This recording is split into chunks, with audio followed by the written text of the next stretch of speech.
मेरा सौभाग्य है कि जब भी आदर्श कर्मचारी सहकारी समिति का कार्यक्रम होता है तो सम्मान से, प्यार से सब लोग मुझे इस अवसर पर याद करते हैं। और ये मैं आप लोगों का बड़प्पन ही कहूंगा। आदरणीय पूनम जी अभी कह रही थी कि रिटायर हो गए हैं, अब हमारी पार्टी में काम करो। कोई डर नहीं है। पर मैं कह रहा हूं, जब मैं बीजेपी था तब भी आपका प्यार था और अब मैं कांग्रेस हूं तब भी आपका प्यार है।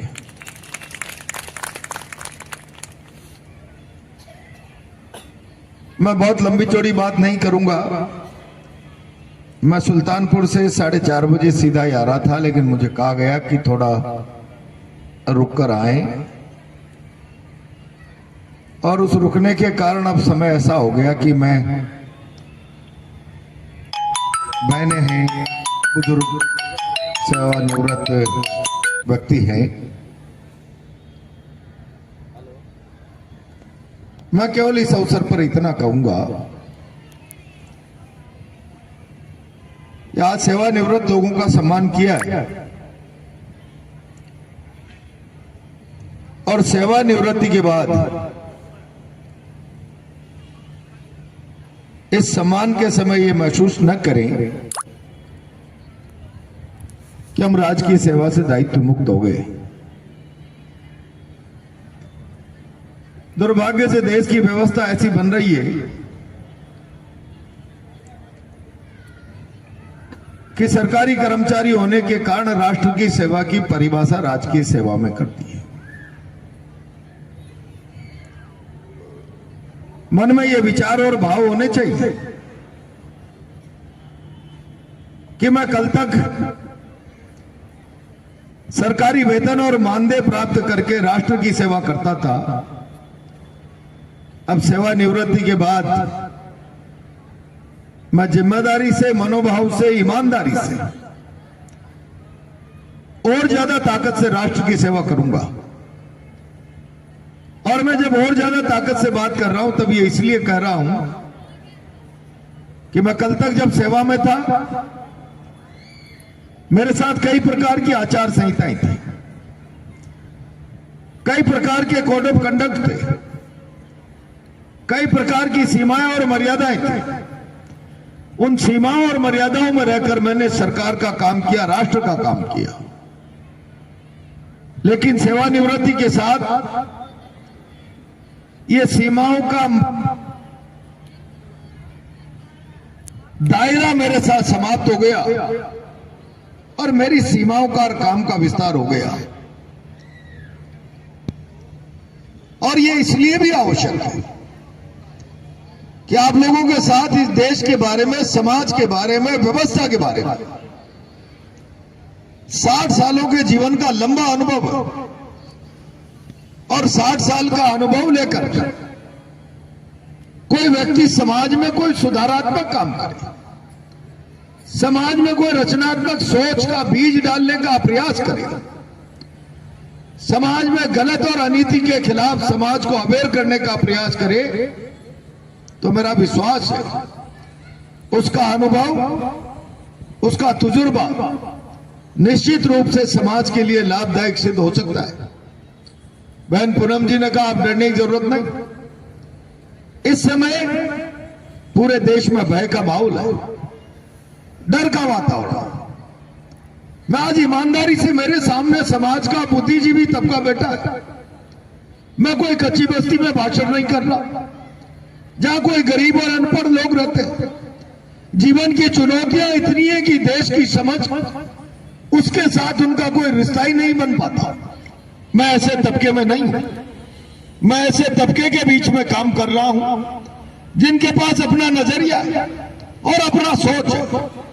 तब मैं एक सवाल खड़ा कर रहा हूं, क्या लोकतंत्र में सरकारें भय का कारण है? सारी सत्ता की ताकत की आजमाइश जनता में भय पैदा करने के लिए कर दी जाए। मैं समझता हूं इससे बड़ा लोकतंत्र के लिए घाती कदम नहीं हो सकता। इस समय इस प्रकार की परिस्थितियां हैं। सारे शहर का व्यापारी, सारे राजस्थान का व्यापारी। मैं देश के बारे में बात नहीं करना चाहता। आज स्तब्ध है।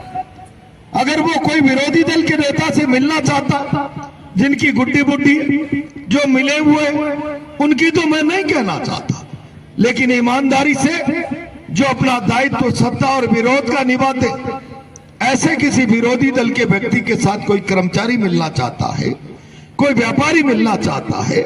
हालात इस निम्नतम स्तर तक चला गया कि कोई व्यक्ति अपने निजी संबंधों को निभाने के लिए विरोधी दल के लोगों के साथ अपना संबंध स्थापित नहीं कर सकता, संवाद स्थापित नहीं कर सकता।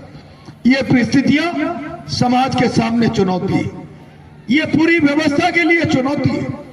और इन परिस्थितियों में समाज को आत्मविश्वास कैसे मिले? सरकारें जनता की गुलाम है, जनता सरकारों की गुलाम नहीं है। और जब जब लोकतंत्र में इस प्रकार की परिस्थितियां पैदा होती है, किसी न किसी को तो मसाल हाथ में पकड़नी पड़ती है। आज स्थिति यह बन गई कि नौजवान पीढ़ी उसकी मुट्ठी बंद होना बंद हो गया। मुट्ठी बंद करके मसाल पकड़ के ललकार देना, चुनौती स्वीकार करना उसके स्वभाव का हिस्सा नहीं बचा। जैसे उसका आत्मविश्वास मर गया, उसको कैरियर का भय दिखाकर उसे राष्ट्र की जो मजबूत दौलत और पूंजी के रूप में इस्तेमाल होना है, उसके इस विचार का खून कर दिया। उसे कहा गया तुझे कैरियर सुरक्षित करना है, अब संघर्ष का रास्ता छोड़ दो।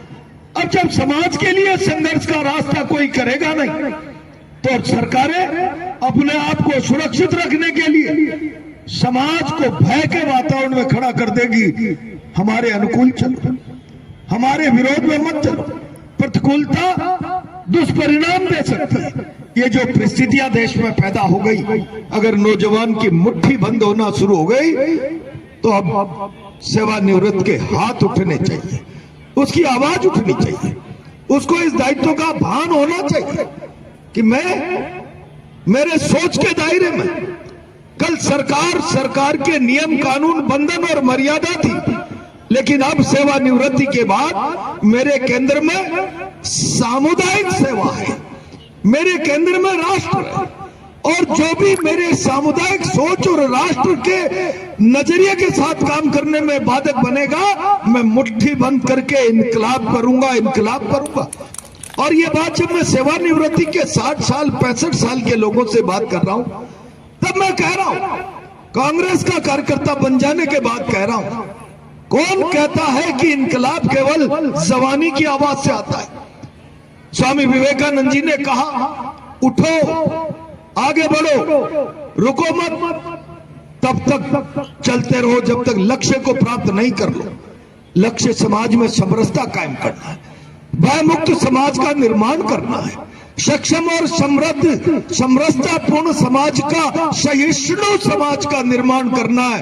अगर इसमें कोई बाधक बनेगा तो फिर सत्ता के लोगों को हम याद दिलाएंगे कि दुनिया की सबसे ताकतवर सरकार थी जिसके राज्य में सूरज अस्त नहीं हुआ करता था, उन सरकारों को भी तन पर नंगोटी धारण किए हुए बुजुर्ग आदमी ने मुट्ठी बांधी, लाठी पकड़ी, बाहर का रास्ता दिखा दिया।